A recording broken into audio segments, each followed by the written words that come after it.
20 minute में 20 खबर में आपका स्वागत है और आपके साथ मैं हूं आसिफ खान। हम अगले 20 मिनट में आपको देश दुनिया की 20 ऐसी खबरें बताने वाले हैं जो इस वक्त न केवल सुर्खियों में है बल्कि दिलचस्प और अहम भी है।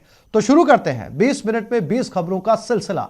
सबसे पहले देखते हैं राजस्थान की कौन कौन सी खबर इस वक्त अहम है।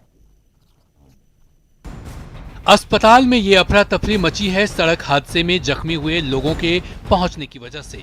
धौलपुर के सदर अस्पताल में इलाज के लिए भर्ती हुए ये लोग नेशनल हाईवे 3 पर मुस्तफाबाद गांव के पास उस वक्त हादसे का शिकार हुए थे जब इनकी ट्रैक्टर ट्रॉली को पीछे से आ रहे एक ट्रक ने टक्कर मार दी थी। ट्रक की टक्कर से ट्रैक्टर ट्रॉली पलट गई थी और उसमें बैठे 15 से ज्यादा लोग जख्मी हो गए। जख्मी लोगों को पुलिस सदर अस्पताल लेकर आई, जहां इलाज के दौरान 2 लोगों की मौत हो गई। पुलिस ने इस मामले में ट्रक चालक के खिलाफ केस दर्ज कर हादसे की जांच शुरू कर दी है। करीब 20-25 आदमी गांव ढोणकपुरा से भात देने के लिए काम तस्वीर में जा रहे थे।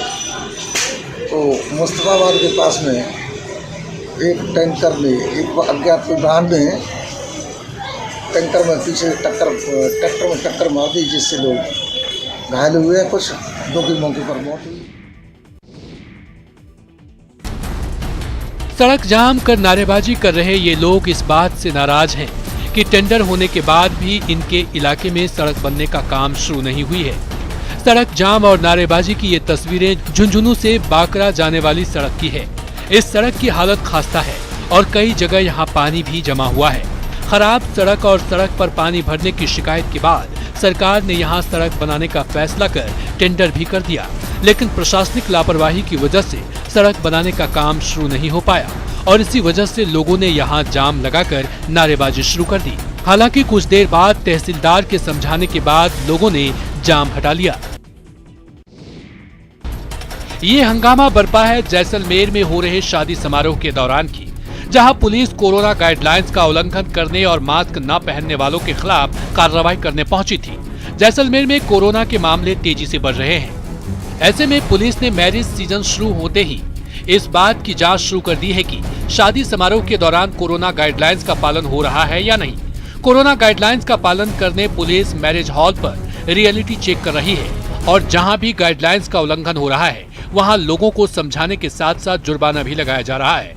ये हंगामा भी इसी वजह से हुआ है। पुलिस जैसे ही यहाँ पहुंची, मास्क न लगा रखे लोगों ने उनका विरोध शुरू कर दिया।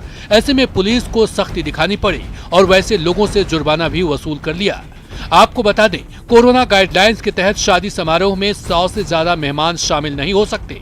अगर ऐसा हुआ तो फिर 30,000 का जुर्माना लग सकता है।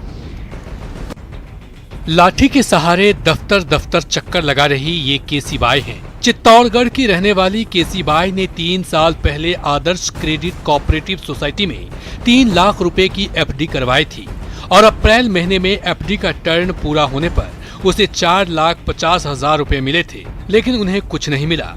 केसी बाई का बेटा राम सिंह निशक्त है और इस वक्त उन्हें पैसे की बेहद जरूरत है। आदर्श क्रेडिट सोसाइटी में जब केसी बाई की बात नहीं सुनी गई तो वो जिला कलेक्टर दफ्तर पहुंची और भुगतान के लिए उसने गुहार लगाई। कलेक्टर साहब से मिलने के लिए मेरे एफडी पैसे डूब गए। कौन से बैंक में? आदर्श कोऑपरेटिव। कब? 3 साल हो गए। अभी वो फाइल ले जाओ और वो समिति में जमा कराओ चंदेरिया। कितना? 3 साल 5 महीना हो गए। मेरी मम्मी दूसरे 2-3 जनों ने कहा जो मैं जमा करवा दिया। राजस्थान के 8,653 गाँव में 2,256 करोड़ रुपए की लागत से ठोस और तरल कचरों का प्रबंधन किया जाएगा।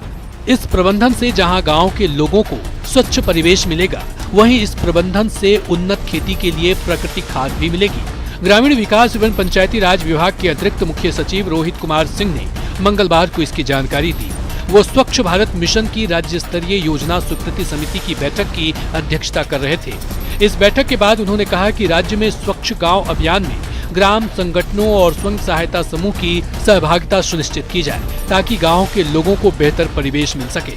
रोहित कुमार सिंह ने ये भी बताया कि राज्य में 10,179 सामुदायिक शौचालय का निर्माण पूरा कर लिया गया है। आपको बता दें, स्वच्छ भारत मिशन ग्रामीण योजना के तहत राजस्थान को देश में सामुदायिक शौचालय निर्माण में तृतीय पुरस्कार से सम्मानित किया गया है।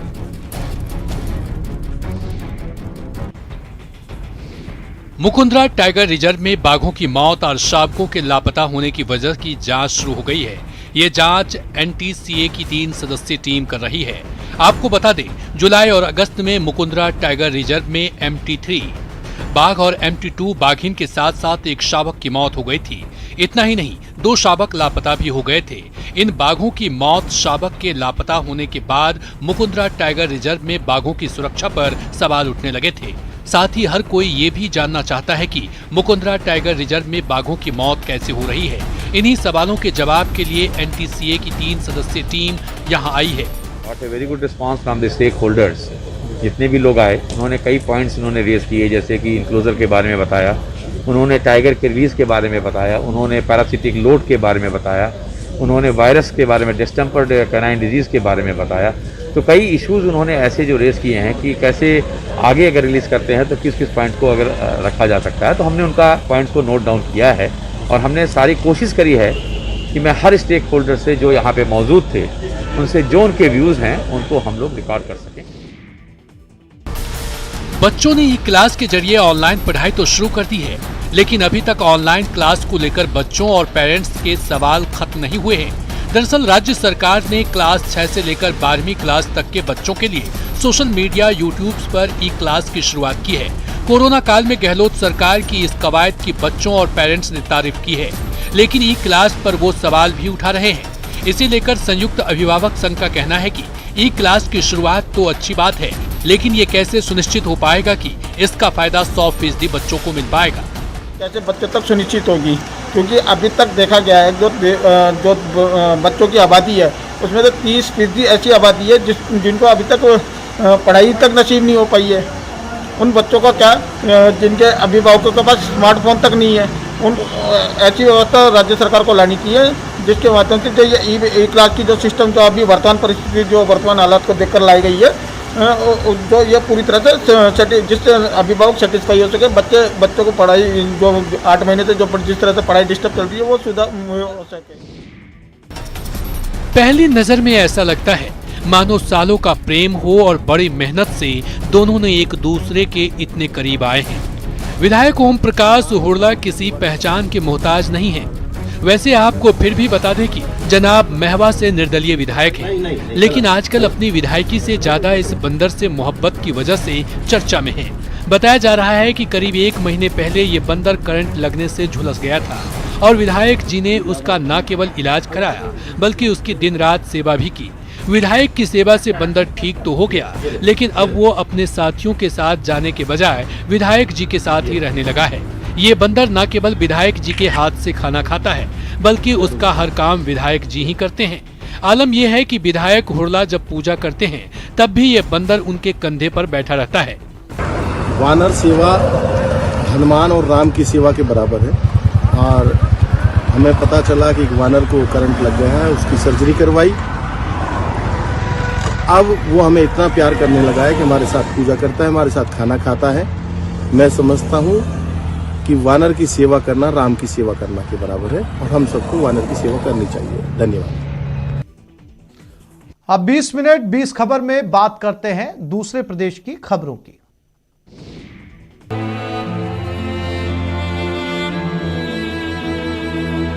कोरोना से जूझ रहे कांग्रेस के कद्दावर नेता अहमद पटेल का निधन बुधवार तड़के हो गया। अहमद पटेल ने गुरुग्राम के मेदांता अस्पताल में आखिरी सांसें ली। अहमद पटेल 1 अक्टूबर को कोरोना संक्रमित हुए थे, जिसके बाद उन्हें 15 अक्टूबर को गुरुग्राम के मेदांता अस्पताल में भर्ती कराया गया था, लेकिन जिंदगी की जंग में वे हार गए। अहमद पटेल के निधन पर प्रधानमंत्री नरेंद्र मोदी ने शोक जताया। पीएम मोदी ने अपने ट्वीट में लिखा, अहमद पटेल जी के निधन से दुखी हूं। उन्होंने कई साल सार्वजनिक जीवन में समाज के लिए काम किया। उन्हें अपने तेज दिमाग के लिए जाना जाता था। कांग्रेस को मजबूत करने के लिए वे हमेशा याद किए जाएंगे। मैंने उनके बेटे फैजल से बात की है, उनकी आत्मा को शांति मिले। अहमद पटेल के निधन पर कांग्रेस नेता राहुल गांधी ने भी शोक जताया। राहुल गांधी ने ट्वीट करके लिखा, आज दुखद दिन है। अहमद पटेल कांग्रेस पार्टी के स्तंभ थे। वे हमेशा पार्टी के लिए जिए और कठिन वक्त में हमेशा पार्टी के साथ खड़े रहे। हमेशा उनकी कमी खलेगी। जबकि अहमद पटेल के निधन पर कांग्रेस अध्यक्ष सोनिया गांधी ने कहा कि उन्होंने एक वफादार सहयोगी और दोस्त को खो दिया, उनकी जगह कोई और नहीं ले सकता।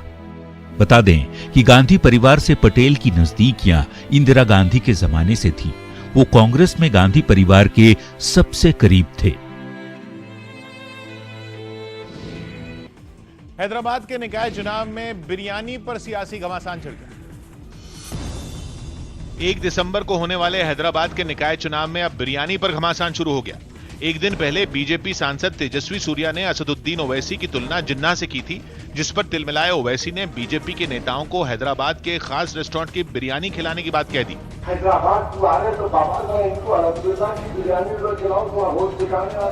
ओवैसी ने जिस रेस्टोरेंट का नाम लिया वो अपनी बीफ की बिरयानी के लिए मशहूर है।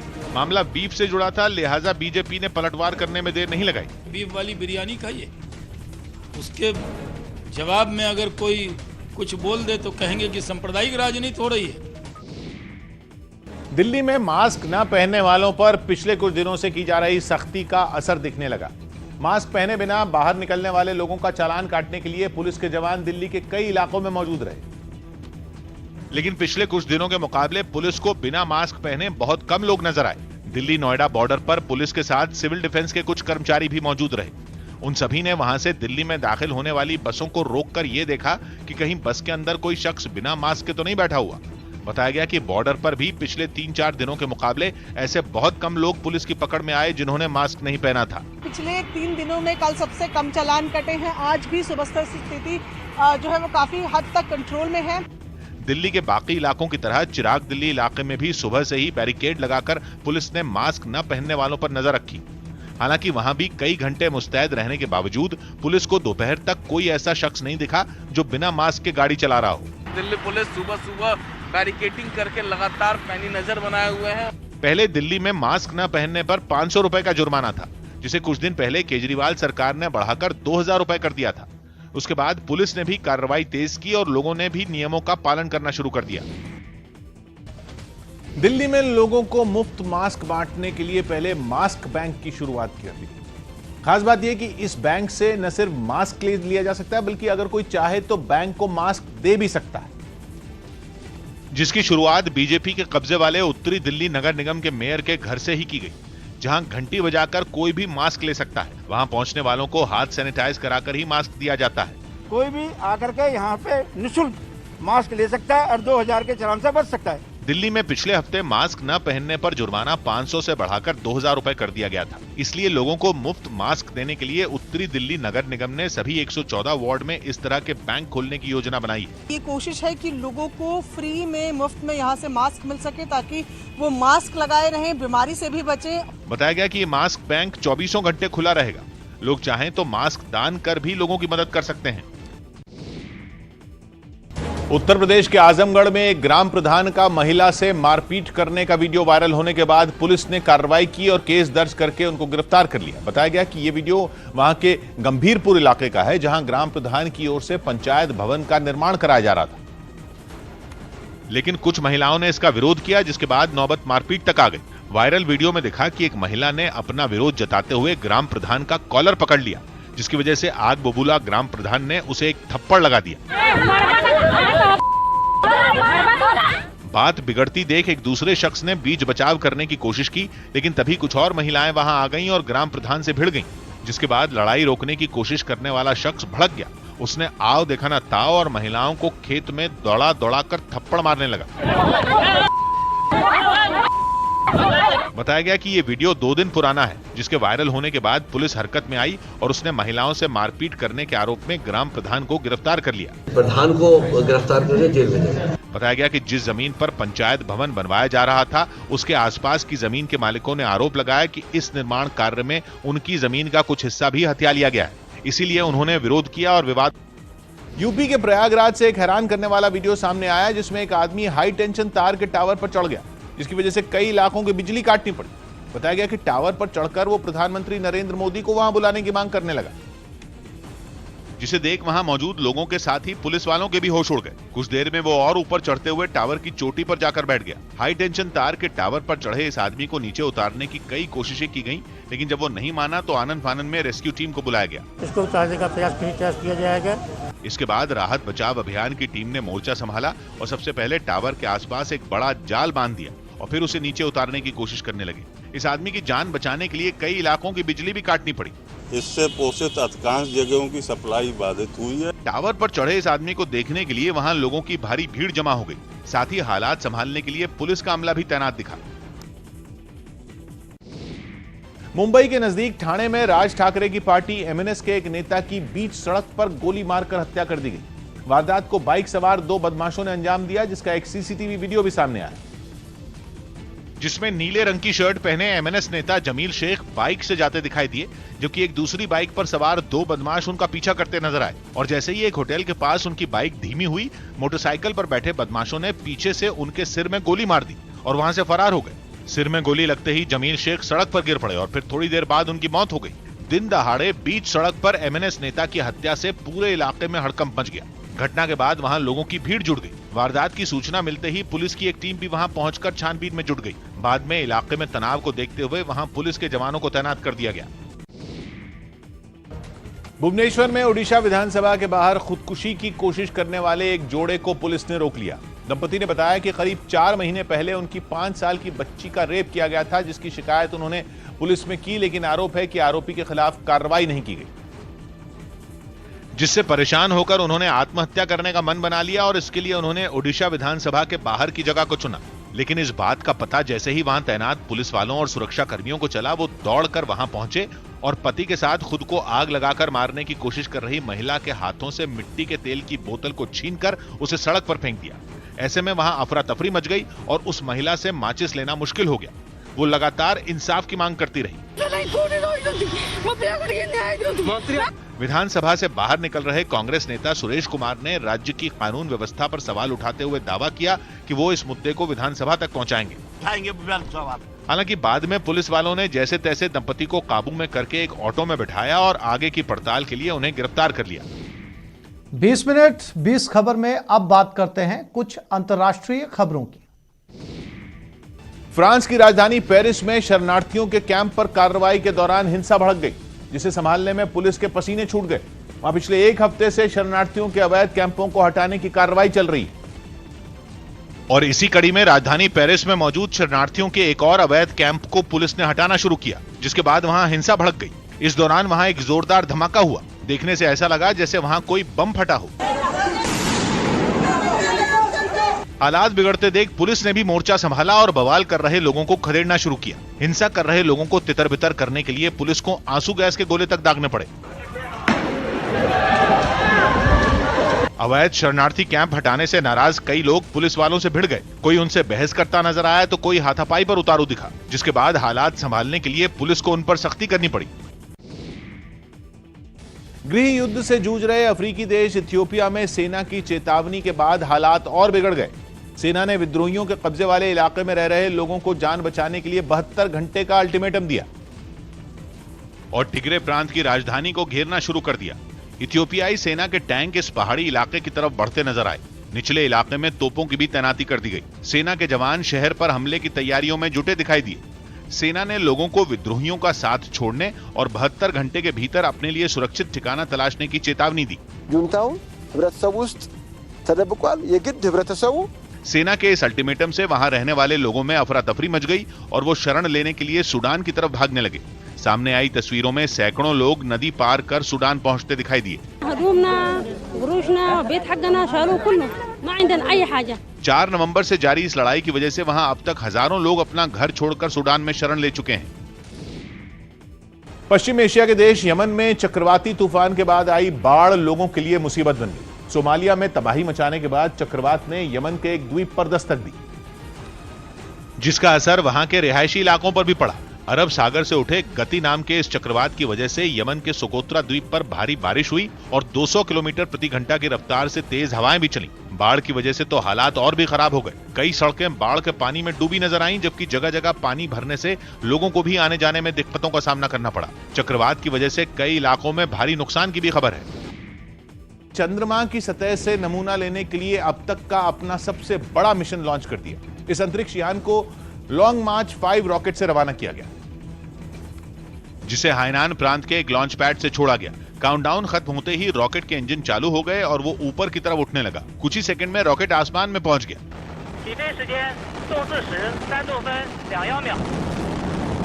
जल्द ही रॉकेट ने जरूरी रफ्तार हासिल कर ली और आसमान में काफी ऊंचाई तक पहुंच गया। लॉन्च कामयाब होते ही वहां मौजूद वैज्ञानिक जश्न मनाने लगे।